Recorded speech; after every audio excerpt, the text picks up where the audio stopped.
Hi అండి. ఈరోజు మనకు టాపిక్ వచ్చేసి మునగాకు కారం పొడి ఎలా చేయాలో చూసేద్దాం. మునగాకుని ఇలా ఆకులన్నీ తుంచేసి మొత్తం కడిగి శుభ్రంగా ఇలా ఫ్యాన్ కింద ఆరబెట్టుకోవాలండి. తడి లేకుండా ఆరబెట్టుకోవాలి. అలాగే మనకు కావలసిన పదార్థాలు: ఎండుమిర్చి, పల్లీలు, పచ్చెనపప్పు, చింతపండు, మినుములు, ఆవాలు, మెంతులు, జీలకర్ర, వెల్లుల్లి రెబ్బలు.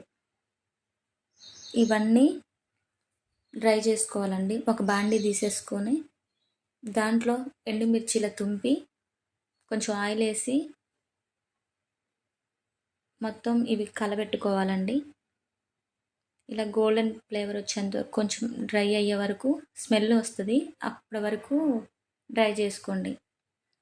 అలాగే ఆవాలు, మెంతులు, జీలకర్ర అవి కూడా డ్రై చేసుకోవాలండి. పచ్చెనపప్పు, మినువులు ఇవి మంచి స్మెల్ వచ్చేంత వరకు వేడి చేసుకోవాలి, లేదంటే పచ్చివాసన వస్తుంది.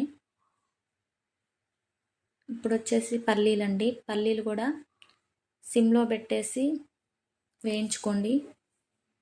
కరివేపాకు ఇది కూడా ఆయిల్ వేసి వేయించుకోండి.